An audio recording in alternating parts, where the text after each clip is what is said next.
Students, एक बार फिर स्वागत है आपका एक्सेलेंट क्लासेस में। ये देखिए हमारी हिंदी के ऊपर एक वीडियो है। ठीक, हिंदी की हाल फिलहाल तो हमने कई वीडियो तैयार की है, लेकिन एक वीडियो है ये हिंदी का एक टॉपिक लिया हमने, वाक्य रचना। वाक्य रचना से मतलब है कि वाक्य हम जो तैयार करते हैं वो किस आधार पर करते हैं। पहले तो आप वाक्य रचना में एक कॉन्सेप्ट सीख लो। दो बातें होती है, एक होता है इसमें विधेय और एक होता है इसमें उद्देश्य।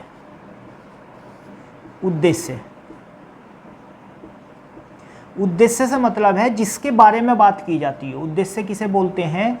जिसके बारे में बात की जाती हो, जिसके बारे में बात की जाती हो। और विधेय किसे बोलते हैं?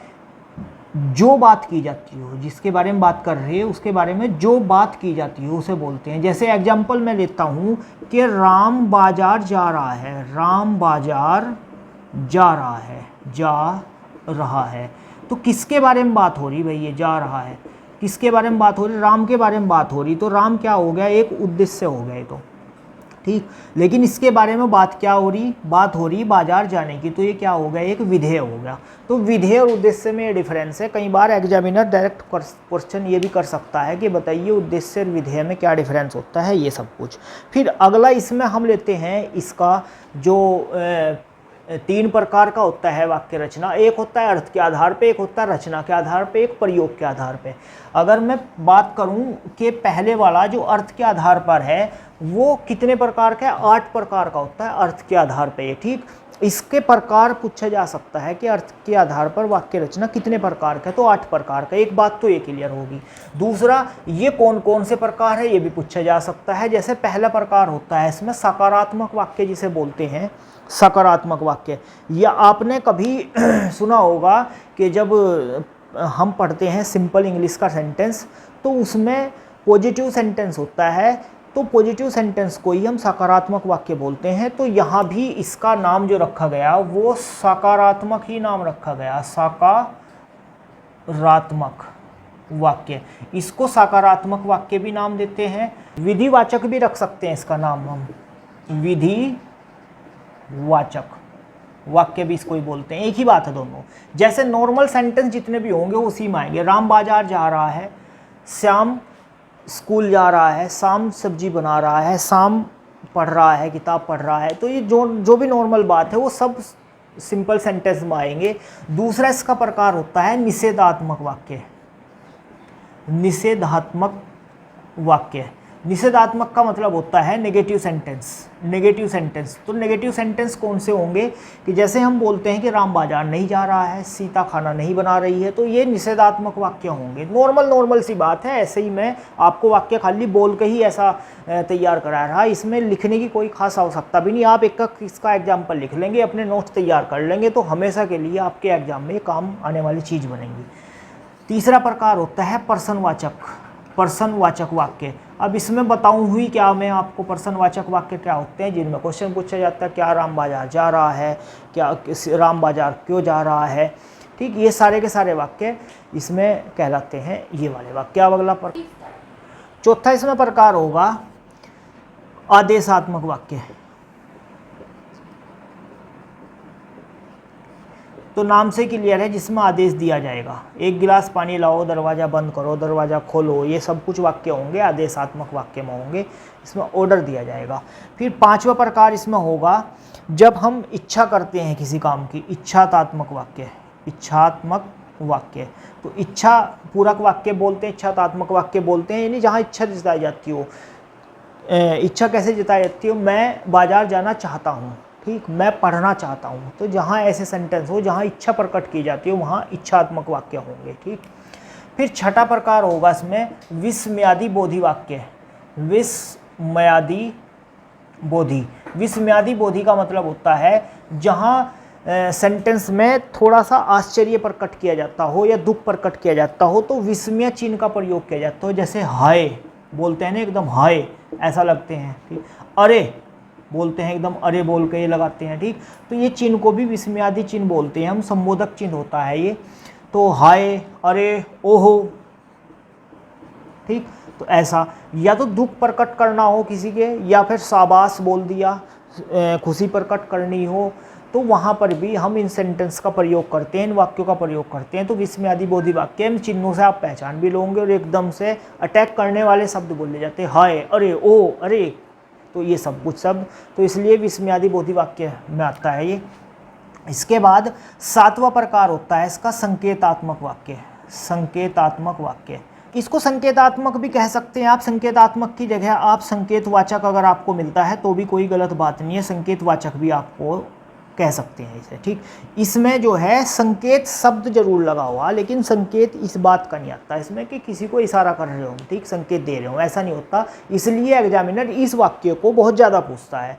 इसमें होती है कंडीशन निर्भरता, एक वाक्य की दूसरे वाक्य पर निर्भरता होती है, तो वहाँ पर ये संकेतात्मक वाक्य आता है। जैसे यदि पिताजी मुझे कहेंगे तो मैं बाजार जाऊँगा, यदि तुम मुझे बुलाओगे तो मैं आऊँगा। तो जहाँ पर एक वाक्य दूसरे वाक्य पर निर्भर हो, यदि बुलाओगे तो आऊँगा, तो जहाँ निर्भरता होती है वहाँ पर ही संकेतात्मक वाक्य बनते हैं, ठीक। और इसके बाद लास्ट टाइप है इसका, अर्थ के आधार पर 8 प्रकार हैं, तो 8 के 8 मैंने आपको समझाए। 8वां जो प्रकार है संभाववाची वाक्य है।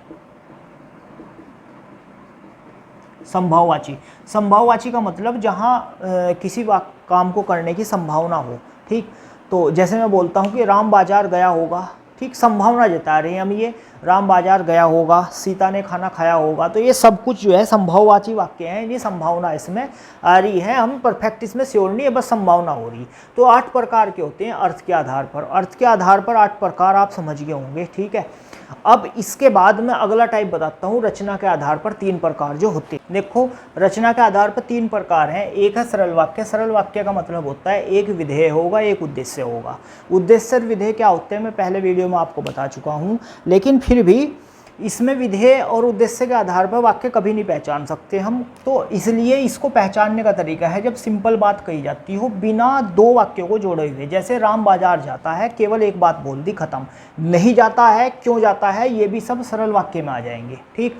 यानी विधेय और उद्देश्य एक होना चाहिए, भले ही वो प्रश्नवाचक के साथ हो या सरल के साथ हो या फिर नेगेटिव सेंटेंस के साथ हो, तो सरल वाक्य बोलते हैं उसमें हम। लेकिन अगर वाक्य 2 जुड़ते हैं, राम बाजार जाता है और खाना खाता है, तो वहाँ पर क्या होगा, फिर ये संयुक्त वाक्य आ जाएगा, ठीक। या राम और श्याम, इसमें भी विधेय क्या उद्देश्य क्या हो जाएंगे, 2 हो जाएंगे, राम और श्याम 2 उद्देश्य, तो इसलिए ये भी संयुक्त में आएगा। तो सरल वाक्य को तो पहचानने का बड़ा अच्छा तरीका है।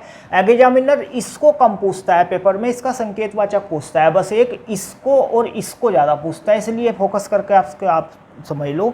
सरल वाक्य नॉर्मल वाले वाक्य होंगे, भले प्रश्नवाचक हो या नेगेटिव हो, लेकिन सिंपल एक कैरेक्टर के साथ दिए जाएंगे। राम बाजार जाता है, राम खाना खाता है, ये अलग अलग सेंटेंस, ये सब कुछ इसमें आएंगे सरल में। संयुक्त की बात करेंगे, संयुक्त में जब 2 वाक्य जुड़ जाते हों, राम बाजार जाता है और वहाँ से किताब लाता है, तो 2 वाक्य जुड़ गए जब, तो और के साथ जो सेंटेंस जुड़ते हैं वो उसमें आएंगे। राम बाजार जाता है लेकिन वापस नहीं आता है, किंतु, परंतु, फिर भी, इसलिए, और, या फिर संयोजन चिन्ह लगता हो कहीं, मतलब ऐसे।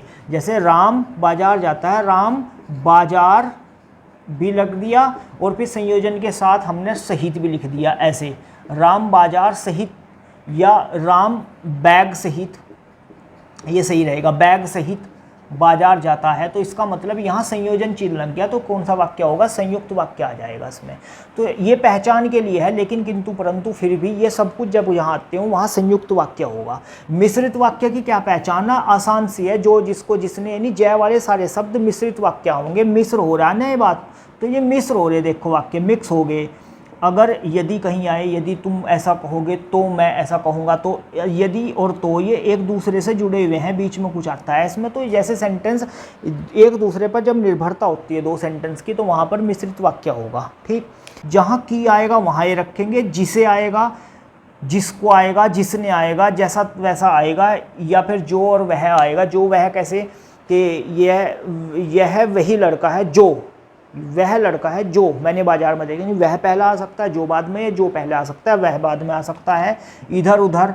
ये सेंटेंस जो हैं इसमें जो वाक्य होंगे वो एक दूसरे पर डिपेंड होंगे, वाक्य एक से दूसरा वाक्य जोड़ने के लिए इन शब्दों का प्रयोग करेंगे हम, ठीक है।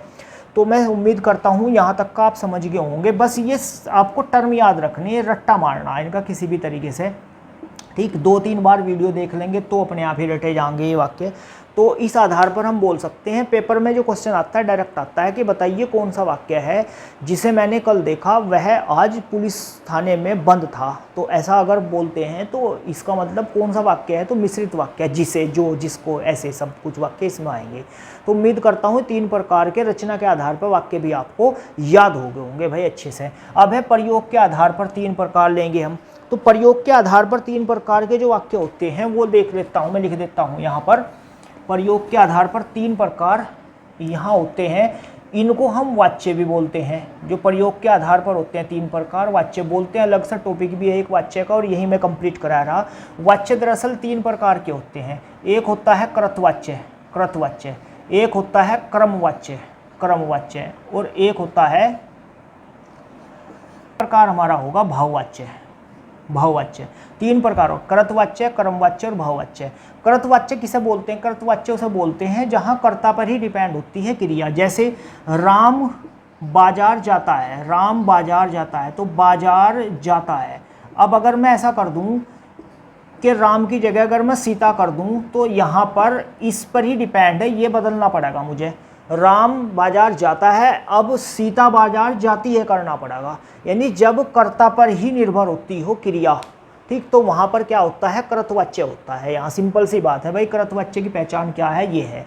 और इसको हम इंग्लिश में एक्टिव पैसिव में पढ़ सकते हैं। तो जो एक्टिव डायरेक्ट सेंटेंस होता है एक्टिव, उसको हम कृतवाच्य में रखते हैं, कृतवाच्य उसको बोलते हैं। क्रमवाच्य में क्या बोलते हैं? क्रमवाच्य में ये जो क्रिया है ये कर्ता पर निर्भर नहीं होती। इसमें क्या कहेंगे कि राम के द्वारा बाजार जाया जाता है, राम के द्वारा, राम द्वारा बाजार जाया जाता है, बाजार जाया जाता है, जाया जाता है, ऐसा। तो जब किसी के द्वारा काम किया जाता हो तो वहाँ पर ये क्रिया इस पर डिपेंड नहीं है। पहचान तो ये है कि क्रिया डिपेंड नहीं होती है कर्ता पर, लेकिन फिर भी सेंटेंस को आप ऐसे देख सकते हैं जब काम किसी के द्वारा कराया जाता हो, ठीक। फिर राम द्वारा बाजार जाया जाता है, अब जाया जाता है यहाँ आप सीता भी कर दोगे तो कोई फर्क नहीं पड़ने का। सीता द्वारा बाजार जाया जाता है, कोई फर्क नहीं पड़ा, इससे चेंज ही नहीं हुआ ये। तो जहाँ पर ऐसा होता हो वहाँ पर कर्मवाच्य होता है, यानी पैसिव वॉइस जहाँ पर आती हो वहाँ पर ये कर्मवाच्य होता है। एक होता है भाववाच्य, भाववाच्य का मतलब जहाँ हमें काम में अपनी समर्थता या असमर्थता दिखाई जाती हो। जैसे बाबा से अब नहीं चला जाता, अब नहीं चला जाता, मतलब अब इन अयोग्य हो गए, ये समर्थ नहीं है। जब असमर्थता दिखाई जाती हो काम होने में तो वहाँ पर भाववाच्य होता है, ठीक ठीक। मेरे से अब ज़्यादा पढ़ाई नहीं की जाती, ठीक। तो ये जहाँ असमर्थता दिखाई जाएगी वहीं पर ही क्या होगा? भाववाच्य होगा। तो कर्मवाच्य सिंपल सा क्या होगा? जहाँ पर कर्ता पर डिपेंड होता हो ये क्रिया, इसके अनुसार बदलती हो। कर्मवाच्य क्या हो गया? जहाँ पर द्वारा के सेंटेंस द्वारा से बनते हो, द्वारा से, या फिर ये कह सकते हैं कि ये क्रिया जो होगी वो कर्ता पर डिपेंड नहीं होती, चेंज नहीं होती है। कर्ता बदल लो, जेंडर चेंज नहीं होता क्रिया का। और तीसरा, जहाँ असमर्थता दिखाई जाती हो काम में होने की या ना होने की, वहाँ पर क्या होगा? भाववाच्य होगा। तो 3 प्रकार के होते हैं वाक्य रचना के आधार पर वाक्य। मैंने बताया इसके 8 प्रकार बताए, ये रचना के आधार पर 3 प्रकार मैंने बताया, प्रयोग के आधार पर 3 प्रकार। उम्मीद करता हूँ आपको वीडियो पसंद आई होगी। चैनल को भाई सब्सक्राइब करियो और वीडियो को लाइक ज़रूर करना और शेयर ज़रूर करना वीडियो को, ठीक है। ऐसी ही और अलग अलग वीडियो मैं लाता रहूँगा। हिंदी को मैं कंटिन्यू सारे टॉपिक ख़त्म करूँगा, हिंदी के, मैथ के, रीजनिंग के और जीएस के सारे टॉपिक, ठीक। जीएस का मैं सोच रहा कि अगर इतना बड़े बोर्ड पर लिखूँगा मैं तो टाइम ज़्यादा लग जाएगा, स्क्रीन शेयर करके मैं आपको जीएस पढ़ाऊँगा, कोशिश ये है मेरी। तो देखते हैं उसके लिए क्या प्रबंध बनता है। तो वीडियो को आप शेयर और चैनल को सब्सक्राइब जरूर कर ले। धन्यवाद।